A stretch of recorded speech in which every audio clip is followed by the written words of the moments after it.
Our story begins with our young protagonist, who is being chased by a group of guards. They call her by the name Jill Serval. Despite being injured, she continues to fight for her life, determined not to fall in a way that would satisfy the man pursuing her. At that moment, the man in question appears and, with a single attack, subdues Jill, telling her that her end will come tomorrow. Jill recalls that this man proposed to her the very night they first met at a ball. She remembers her adolescence, which was anything but ordinary. Due to her battlefield prowess, she became known as the daughter of the god of war, receiving countless love letters, more from women than men. She never thought about being called heartless because everything she did was for her first love, Gerald der Kratos. Or so she thought, until she discovered his true nature. Now, Gerald has captured Jill and tells her that he never would have imagined the woman destined to be his wife would be on the run, refusing to admit her crimes. Jill quickly defends herself, insisting that the accusations are false. However, Gerald mentions that his sister Ferris has been deeply distressed by all the commotion. Jill comments on how he's always been overly attentive to his sister,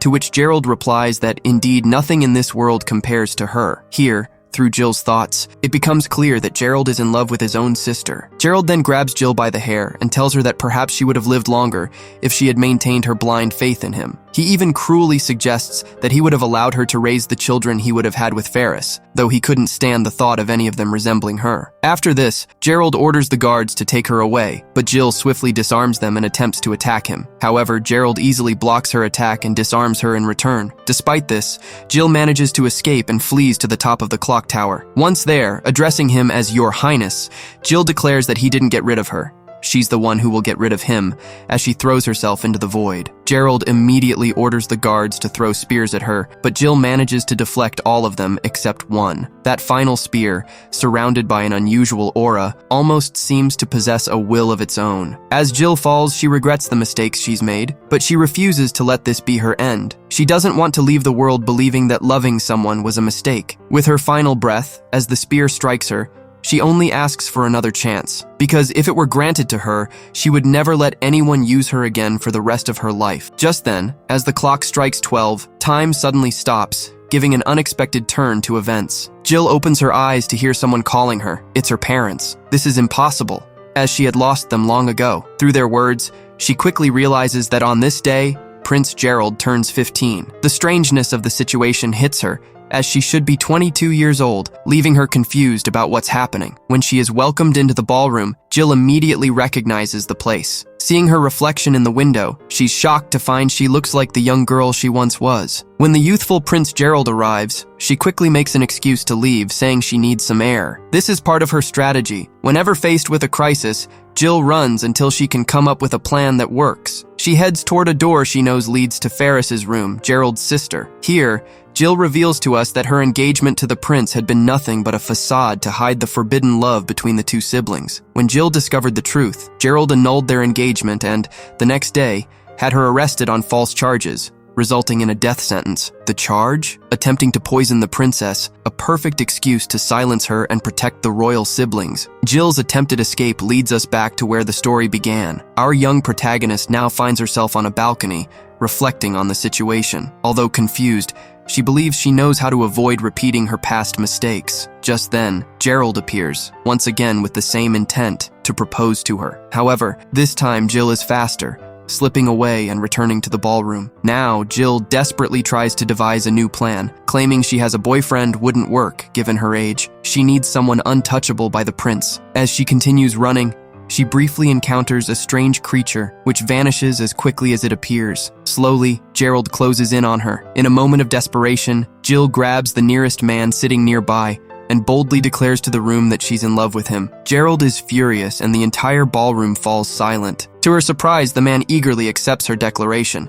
but as Jill hears his voice, she realizes her grave mistake. For the sake of her survival, she couldn't have chosen worse. The man in question is Hadis Teos Rave, the future tyrant emperor who, in 6 years, will plunge the country into chaos. This is how Jill unwittingly proposes to the most dangerous man in the land. Jill later awakens, bewildered, in a guest room at the palace. Soon after, Rave enters, asking if she feels better. He kneels down and, with a calm demeanor, asks her to properly propose to him. Jill is baffled by his request, noting how vastly different he seems from the tyrant she knows he will become. In that moment, Jill experiences a flashback of her encounter with him in the future. She recalls how Rave ordered the massacre of everyone, including women and children, declaring that no family member was worth sparing. He had spoken coldly of making people suffer, and when Jill surrendered to halt the slaughter, Rave had no interest in honoring the surrender of a defeated soldier. Desperate, Jill offered herself as a prisoner, claiming that the daughter of the god of war would make a valuable war trophy. Rave, although reluctant,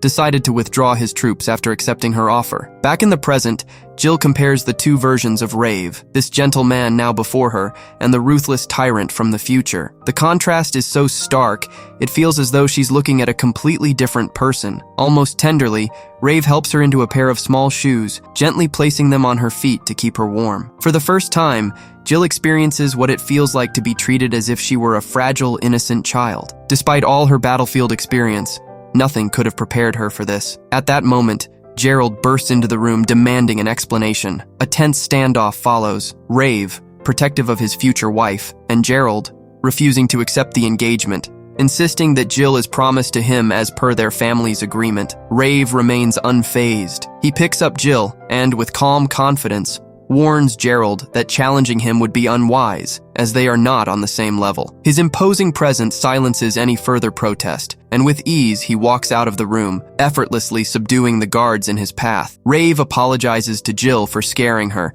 and mentions that he highly doubts Prince Gerald will give up so easily. He then swiftly teleports them to a ship, planning to take her to his kingdom. He offers her new clothes, which makes Jill wonder why he had women's clothing on hand. 5 minutes later, Rave returns with tea and a delicious dessert. Jill enjoys the treat, thankful to be alive. Still, she asks the Emperor how seriously he's taking the engagement, especially considering her age. Without hesitation, Rave responds that she's perfect, sending a shiver down her spine. He also notes that her great magic power makes her his ideal match. At this, Jill realizes that Rave is a bit of a degenerate, falling for the whims of a little girl's joke and even willing to take her away. When Jill tells him it was all a joke, his expression shifts to a more serious one. He asks her if she truly wants to marry him, urging her to be clear if she doesn't. Unluckily for Rave, Jill confesses the truth. She explains that due to certain circumstances, she had to lie about the proposal. Just then, the dragon god, Rave, appears, mocking the situation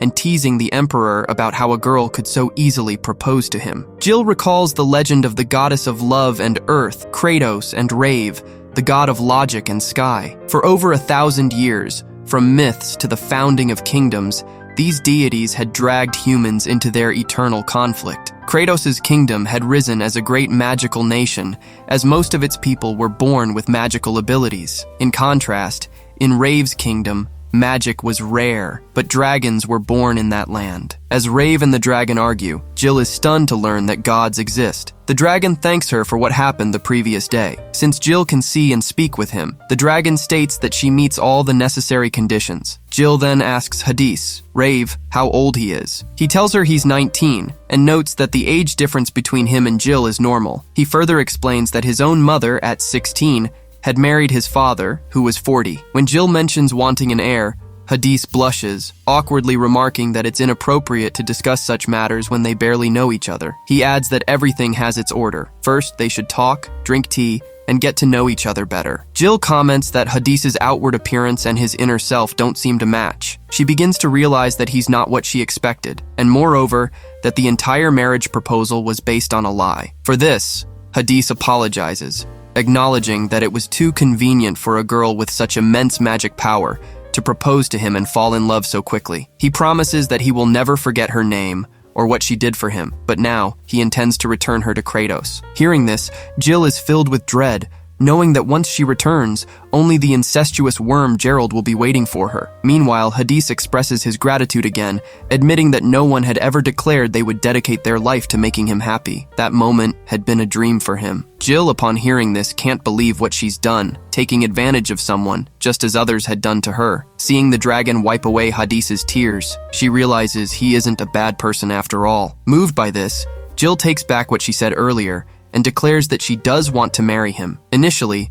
Hadis is not pleased, thinking Jill is toying with his emotions. But Jill insists, explaining that she always keeps her word. Rave apologizes once again, and then Jill kneels before him, vowing that it will be her duty to make him happy for the rest of her life, no matter the cost. After reaffirming his loyalty to the Emperor, he casually mentions that he will finally get a wife. The little dragon thinks they are both crazy. Jill, for her part, admits that she is still very young and would prefer the marriage to be in name only, for the time being. The Emperor quickly scoops her up in his arms, thanks her, and tells her that he doesn't mind if the marriage is in name only. He also promises to treasure her like an amethyst. He quickly apologizes, explaining that he acted impulsively. Even though he doesn't fully understand what love is yet, he is determined to prove his seriousness. He then gently sets Jill down and kisses her hand before asking Rave to bless her. At that moment, an engagement ring magically appears on Jill's hand, the dragon consort's ring. This was proof of her status as the Emperor's wife, and more importantly, that she had been blessed by the dragon god. Rave adds that, to everyone else, she will be seen as his fiancé, but as long as she wears that ring, she is already his wife. Now, he swears to protect her from everything. Suddenly, the ship is attacked. Jill immediately suggests preparing a counterattack, but when she looks at the Emperor, she notices that he looks visibly exhausted. She asks the little dragon to take her to the port, though she feels conflicted. She had made an oath to protect the Emperor and make him happy. At that moment, Jill uses her magic to push the ship into the port. With her fists, she destroys the cannonballs that fly towards them. She points out that His Majesty had prioritized her safety over his, which was reason enough for her to help him. The ship lands safely in the port. Jill quickly declares that the Emperor is on board, that they were attacked, but thankfully, they managed to escape. She immediately orders the crew to take him to a doctor. After all this, the little dragon thanks Jill, but asks her to lower her voice, as it seems like she is the only one who can see him, making everyone think she is talking to herself. A short time later, Jill approaches the town sign and realizes that they are in Baleberg. The dragon asks her if she knows the place.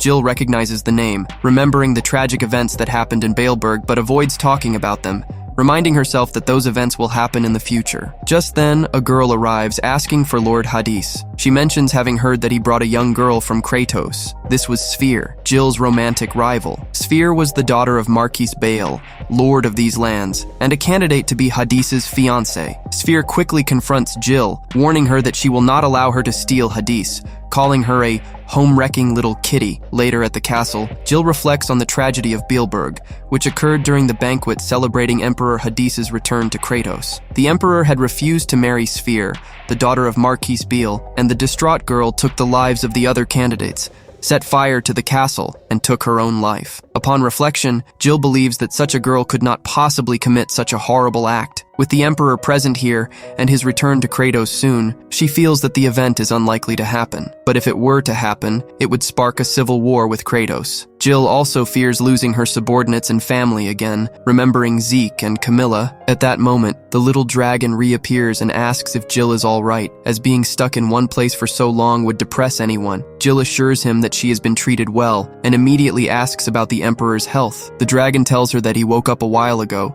and the first thing he did was ask about her. He also mentions that the Emperor met Sphere, which kept him up all night out of worry. Just then, a soft knock is heard at the door. It is His Majesty, dressed in an unusual outfit and holding croissants he had baked for Jill. He explains that in order to win his wife's heart, he must start with her stomach, determined to make her fall in love with him. Jill calls him a demon with a handkerchief. The Emperor then adds that in the mornings, he will make her eggs Benedict, a dish unheard of in Kratos, and once she tastes it, there will be no turning back, assuring her that she will savor everything that comes out of it. Alarmed, Jill tells him not to say it in such an indecent tone. Rave quickly offers her a croissant. When Jill tries it, she is surprised at how delicious it is. This delights the Emperor, who declares that their marriage is now bound by croissants. Jill, however, is not amused, and punches him in response. The Emperor, rubbing his head, wonders what else could be missing besides some screws. A little calmer now, the Emperor mentions that he came to check on her. However, things seem to have become more complicated. Normally, she would have been released by now, as he had ordered her to be taken to the capital. This implies that Marquis Bale has rebelled and was likely behind the attack on the ship. Jill then asks Rave if he really believes in the curse.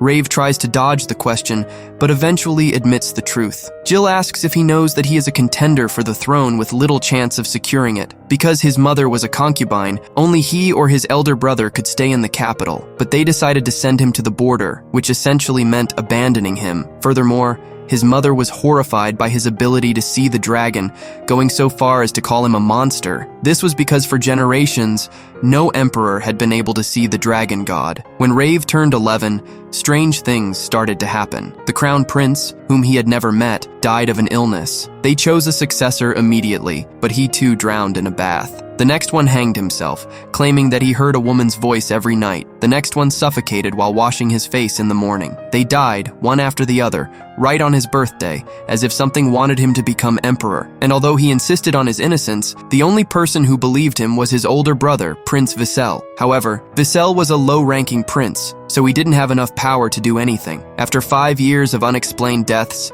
it could no longer be called a coincidence. Rave's father summoned him and named him Crown Prince. Shortly after, his father also disappeared from the castle. On the day of his coronation, his mother took her own life, and that was when the cursed emperor was born. After hearing this, Jill can't believe what she just heard. However, Rave tells her not to be so surprised, as these are things of the past. Her brother had managed to convince the nobles and now everything was fine. But Jill knows that Prince Vissel will be the one to leak information to Kratos, and as a result, Rave will end up executing her brother and the other princes. Jill asks him if he doesn't think it's unfair what his family and this country did to him. Rave replies that he is the reincarnation of the dragon god Rave, and that he was born to be an emperor. The other people are subjects that he must protect, including his family, and refusing is like surrendering to his destiny. He also tells Jill that she shouldn't worry about the curse. As long as he has a wife blessed by the dragon, the curse will be kept under control. However, in a low voice, he mentions that they should be fine for at least 3 more years.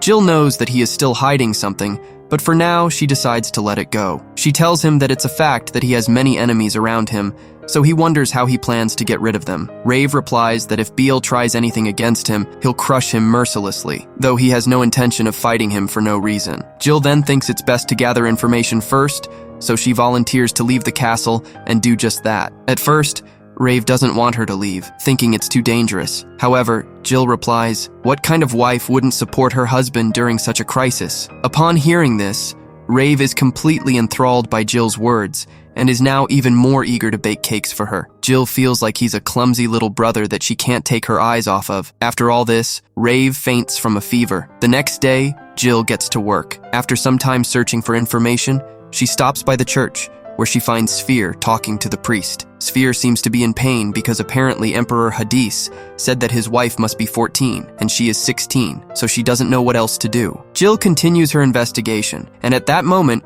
she notices a couple of soldiers. She had heard that soldiers used to be nobles, but these ones seemed a bit vulgar to her. These soldiers break into the church to take Sphere away against her will. Jill, who had been listening the whole time, initially didn't want to intervene, but in the end, she decides to confront them. Soon, a strange man arrives where Rave is. He tells her that a group of unknown people have taken over the port, and that supposedly the girl he brought from Kratos is leading them, and they have also kidnapped the young Sphere. It turns out that this man is Beale, the girl's father, and he quickly demands that Rave send his men to deal with the situation, as his daughter's life is no game. Rave asks him what he plans to do with his wife. However, Beale replies that she is not his wife, but merely a spy. He also mentioned that Jill easily took the port, which was under the protection of the Northern Squad, and demands that once the problem is resolved, that squad withdraw from the city. Rave warns him of one thing: if his wife is proven innocent, Beale will have to face all the consequences. But Beale replies that Rave should care more about his own well-being, as if the daughter of a marquis like him were to die by mistake, Rave would pay dearly for it. At the port, it seems that they are still looking for Jill, unaware that she has already been captured. Sphere quickly asks if they know who she is. The soldiers reply that they do. However,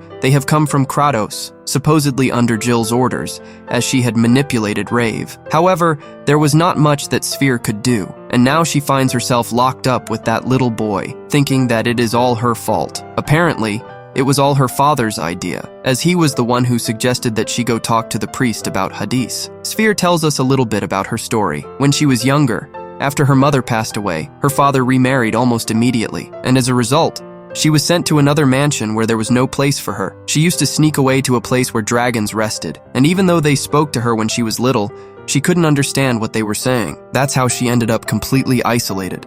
However, one day, the newly crowned emperor sent her a letter saying that he wanted to see her, and at their first meeting, he asked her if she could see something over his shoulder. She replied that she couldn't, and for that, her father scolded her, telling her that she had given the wrong answer. Then, he demanded that she return everything he had invested in raising her. But Lord Hadis intervened and started having tea with her once a month without fail. But one day, before Hadis left for Kratos, she confessed her feelings to him, and the Emperor, to her face, rejected her, saying that she was not 14 years old. Jill, now focused, plans to help the girl. However, she knows that she will be blamed for the kidnapping, and her only option is to expose the Marquis' conspiracy to the public. Just then, two people are thrown into the same place. They are Camilla and Zeke, whom Jill immediately recognizes. She begins to cry on the spot, surprising both of them. Camilla, for her part, blames Zeke for scaring her. Jill, for her part, begins to remember everyone, telling herself that in 6 years, she will lose many people. However, she quickly realizes that she has not lost anyone yet, and for the first time since she returned to the past,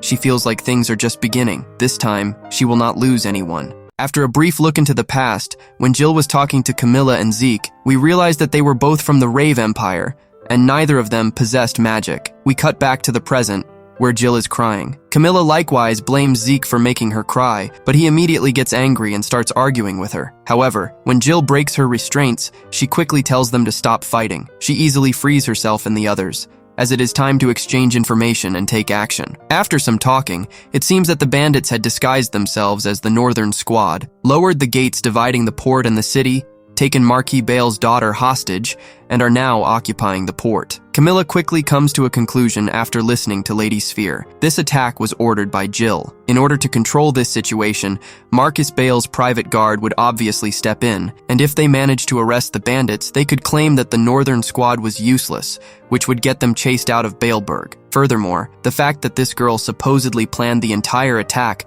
coupled with the Northern Squad's failure, would reflect poorly on the Emperor. At worst, if Lady Sphere were to lose her life, Marquis Bale would gain tremendous power. On top of that, the girl they want to blame wasn't even in the place where she was confined. This would be confirmed by a guard named Wardia, who mentioned that the girl wasn't in her room, as he was the one assigned to watch over her. It would simply make no sense for the girl who brought them here to not know where she was. Therefore, it was all a lie. It turns out that everything is convenient now, as there would coincidentally be fewer guards. Most likely the children of the nobles have been bribed, and those without political backing, like Camilla and Zeke, have been left behind. Until now, they had been left alone as they were searching for the girl, but it is certain that they will soon be eliminated, so the only option left for them now is to try to flee amidst the chaos to the northern country. Lady Sphere offers to speak to the Emperor while the others escape and hide, as she mentions that they will not eliminate her so easily. After all, she is having tea with the Emperor, and if they do not find the spy girl,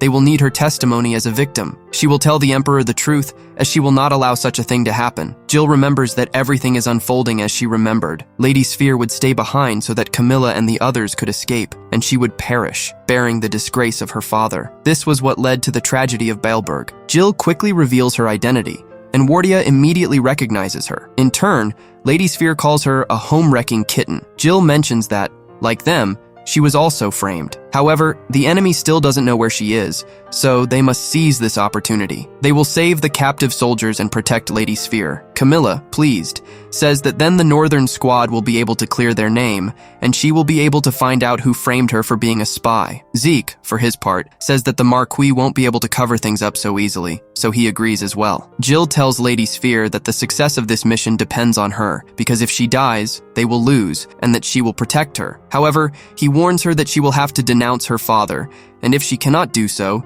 she will be eliminated sooner or later. Before answering, Lady Sphere asks why Jill wants to save her, as she is her rival for His Majesty's love. Jill tells her that for the moment, she has no plans to fall in love with the Emperor. Although they had their reasons for getting engaged, and they are technically already married, it is only in name, as neither of them are in love with the other. Hearing this, Lady Sphere says that if it is a marriage in name only, then Jill might betray him. Jill replies that even if it is in name only, they have their reasons for choosing each other, so there is nothing to worry about. Besides, she promised to make him happy. Meanwhile, the king is talking to the little dragon, telling him that he has been thinking about ruling with an iron fist. Although the little dragon does not object, he thinks that little Jill probably wouldn't like it. Rave mentions that her safety is key, and depending on the situation, he will act immediately. For now, he will not get too involved because if he does, the Marquise, who wants to make everything worse, might eliminate someone else. For him, it is already a settled matter, as Marquis Bale is nothing more than a disposable pawn. However,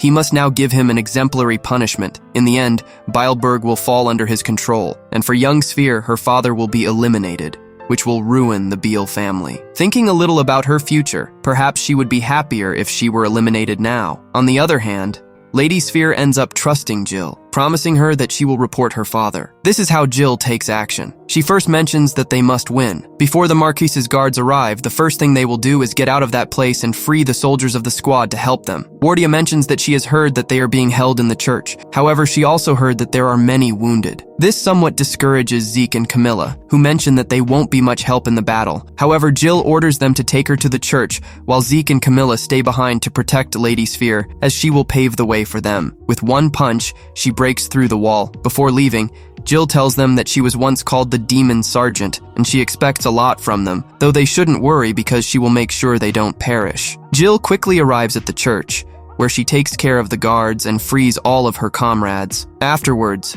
Jill introduces herself to the soldiers, claiming that she came on behalf of the Emperor to save them. She also reveals the truth about the attack orchestrated by Marquise Bale. It was all a trap to harm the Northern Squadron and the Emperor, and they blamed her for being a spy and were planning to get rid of Lady Sphere. To motivate the soldiers, she tells them that such infamous and barbaric acts are unforgivable. She asks everyone who can move to raise barricades against the enemy, and tells the wounded not to feel ashamed, as their wounds are badges of honor. It was time to fight for the Empire and His Majesty under his banners. It was time for the brave Northern Squad to retake the port and restore its honor. The soldiers quickly began calling her Captain Jill as they prepared for battle. Meanwhile, Hadis, realizing that he can't act right away, decides to start baking. But just then, the little dragon appears, telling him that his wife is amazing. He tells him that she escaped alone and is now fighting the enemy. At first, Hadis doesn't understand what's going on. The little dragon explains that while they're protecting Sphere in the church, the squad led by his wife is repelling the enemy, trying to take back the port. She even gave a speech about banners,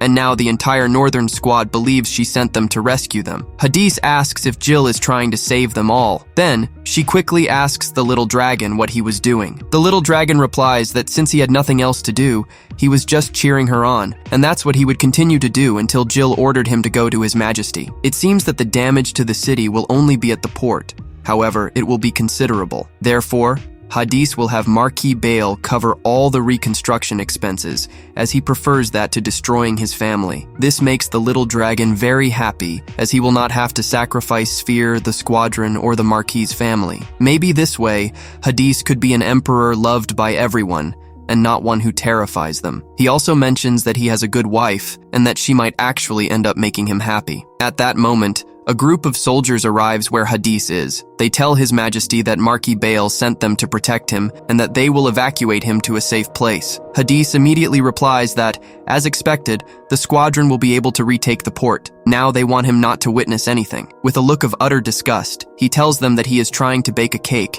and that they are only getting in his way. He quickly orders them to stay where they are and kneel before him. Back with Jill, the battle rages on. Seeing that they have liberated part of the port, he proceeds to return to the church where the soldiers are entrenched. Here, Hugo, the leader of the bandits, appears, offering the Northern Squad a deal. He asks them to tie up the spy girl and bring her before him. In exchange, they will leave the port in peace. However, if they refuse, they will burn the church. Jill thinks it's a good idea, as it's a perfect opportunity to confront their leader. However, Camilla quickly stops her, arguing that although her magic is powerful, she's still a child. Not just Camilla, but everyone tries to stop her. Jill quickly mentions that she won't make any mistakes that will ruin her strategy and asks Camilla for the rope. Apparently, she has a plan. Jill is tied up and brought by Wardia to Hugo. Once face to face, Hugo tries to attack her, but Jill is faster and manages to neutralize him, taking him hostage. She then sends everyone flying. It's all over, as the bandits' ships have also been destroyed, leaving them with no way to escape. Still, it seems that the bandits had one last option, the priest, who is also neutralized by Zeke. Hugo, realizing that he's been overpowered, begs Jill to let his men go, saying that he alone should be enough. He also reveals that he works for Marquis Bale. At that moment, Bale's forces arrive, betraying the bandits and eliminating some of them. Seeing Jill, Beale says that despite her young age, she is a witch of Kratos, a disgusting monster. Jill replies that she has arrived too late, as the Northern Squad has already managed to liberate the port. However, Beale does not care, stating that he only needs to eliminate them all. He immediately orders an attack with a huge dragon. Everyone, seeing it, runs to seek shelter in the church, but Jill is determined to stop it, knowing that if the dragon moves, the church will be incinerated along with everyone inside. However, at the last moment, the dragon does not attack, as in front of it stands the Dragon Emperor. Hadis descended from the roof to confront Beale, declaring he would never abandon his wife to flee to safety alone. The dragon quickly retreated,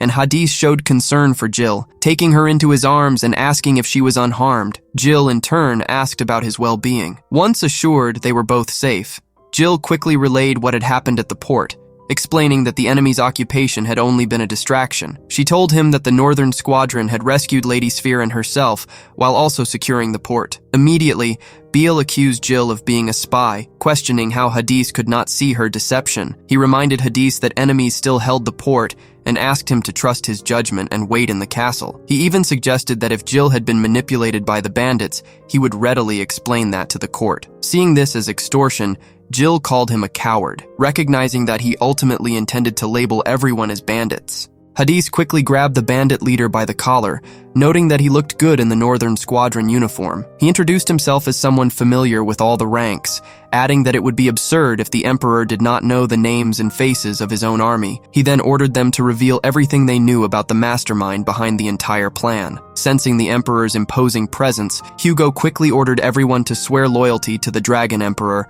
and they knelt down in unison. Hugo then recounted the day's events, introduced himself, and pledged unwavering loyalty. He also revealed that the real conspirator was Marquis Beale. Satisfied, Hadis declared his wife's innocence, and that it was now Bale's turn to face trial. When Bale tried to protest, Hadis silenced him, forcing him and his men to the ground. Hadis told him that the dead did not speak, and warned him that if his wife was proven innocent, Bale would face severe consequences. The time had come for Bale to ponder his fate, how he would be executed, and whether he would suffer for trying to harm his own daughter just to attack his emperor. Hadis then asked about the condition of Bale's second wife and daughter. Seeing Bale's expression change, Hadis decided to start with them and let Bale beg for mercy. Lady Sphere, looking disheartened, wondered aloud what would happen to her father now. Jill explained that if Beale confessed to all his crimes and surrendered Beelberg, he could be saved. Deep down, she understood that Hadis's true intention was to spare everyone involved. Beale then began mocking Hadis for his pathetic kindness,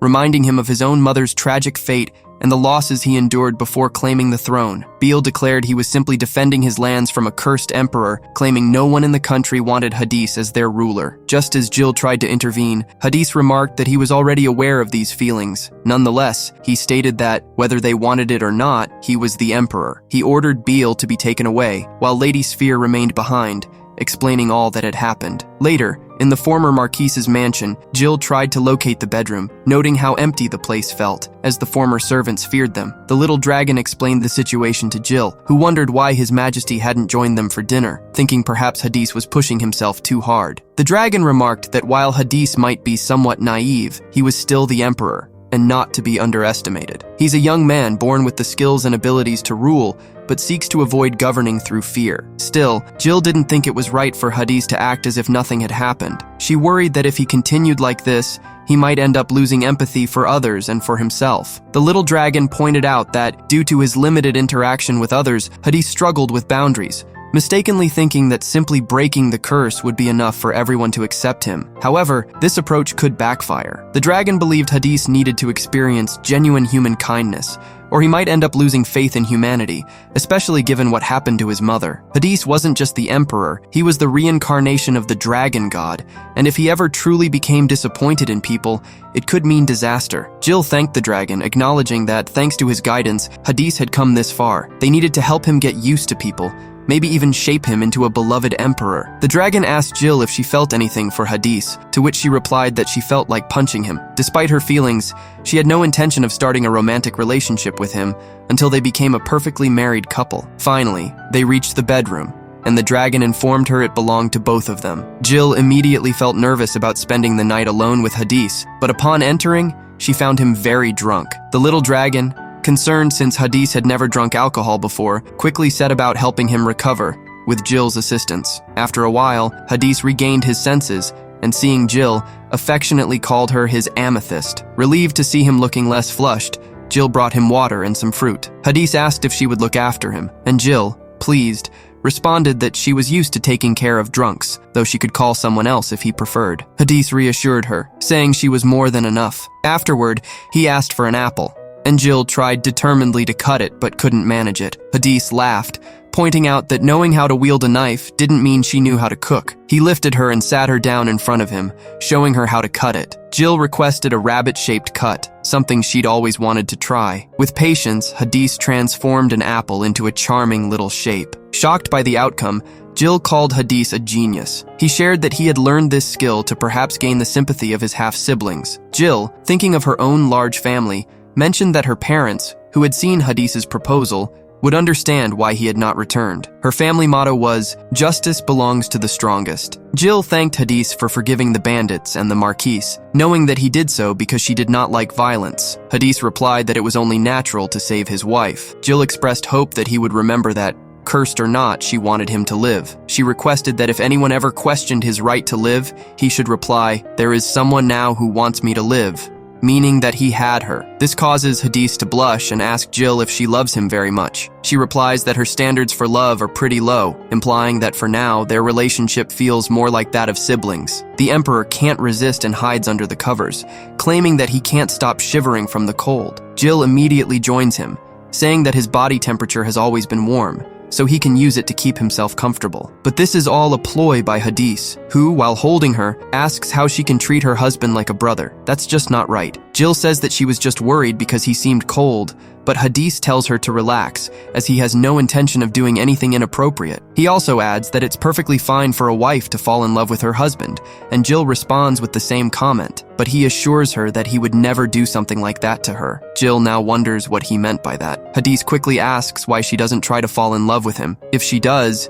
he'll feel like finding out everything about her. Terrified, Jill turns away, thinking that if she dares, she will pay. Besides, she is 16 years old inside. She has already experienced her first love and suffered a terrible heartbreak. Soon, she falls asleep. Looking at her, Hadis wonders if she is more of a child or an adult. Even though she is 14, can see rave, and wields powerful magic, she couldn't ask for more than that. Still, he is not sure if she really meant it when she said she wanted to make him happy. Meanwhile, he wonders how it would feel to be loved. The next day, during lunch, Hadis offers Jill a baguette with cheese and hard-boiled eggs. After asking her if it was delicious and hearing her say yes, he quickly asks her if she has fallen in love with him yet. Jill asks him how many times he will keep asking the same question, and Hadis replies that he will keep asking until she says yes. Naturally, this startles Jill, but Hadis tells her that he's been attracted to her cold gaze lately as well, causing Jill to think he's simply a degenerate. Just then, Camilla and Zeke arrive, greeting Jill and apologizing for interrupting her conversation with the Emperor. However, it's time for their lessons. They both suggest that Hadis bake some treats while she waits. Hadis,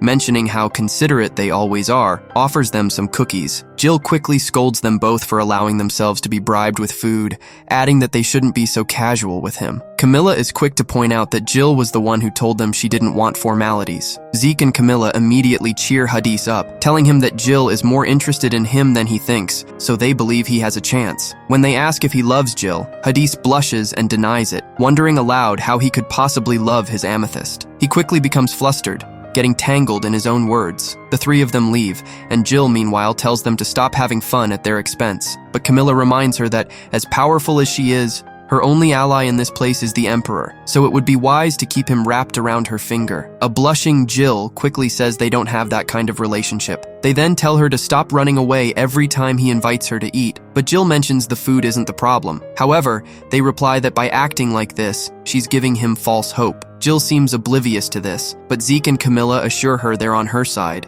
advising her to ignore Hadis as his courtship is rather childish. Jill, for her part, mentions this is the first time she's been seriously courted by a knight, so she doesn't know how to handle it. Camilla quickly hugs Jill, thinking she's adorable, but Jill tells them not to jump to conclusions because, in the end, they'll be in a marriage where she won't love him. If she doesn't, she won't be able to guide him when he makes mistakes. Jill knows that her past self ended up entangling them both before, so this time she doesn't intend to repeat the same mistake. Camilla then asks her about the dragon consort ring. Jill says she can't take it off, as Hadis mentioned that as long as she's with him, she'll be under his control. This makes her wonder why he controls the one he's supposed to marry, and who is responsible for the curse. Zeke mentions that, if the legend is true, it's the curse of the goddess Kratos. Jill is shocked by this, and Camilla reminds her that Jill is originally from those lands. So she asks if the legend differs in her version. Jill explains that long ago, the goddess and the dragon god argued about what to do with humans and fought. The goddess wanted to protect them with love, while the dragon wanted to guide them with logic, which led to the continent splitting into two kingdoms, or so the story goes. She'd also heard that originally, Kratos and Rave were supposed to marry. Camilla confirms this is true, as the goddess's blessing on these lands eventually turned into a curse. There was a time when nothing grew in Rave until the emperor found a consort with enormous magical power who raised a shield atop the Rakia mountains and managed to protect the lands from the curse. It's said that this shield now forms the current borders. Unaware of the legend of these borders, Jill remembers that Rave had said the curse wouldn't activate if she was with him. At that moment, Lady Sphere arrives with an urgent letter for Jill. Seeing the handwriting, Jill immediately recognizes who it's from, is shocked, and drops the letter. Hadis arrives and, upon reading it, comments that he didn't know the crown prince was so passionate, so he'll have to prepare a fun welcome party. The letter reads, "I'm coming to find you now," signed by Gerald de Kratos. Hadis, accepting the challenge, declares that love is war.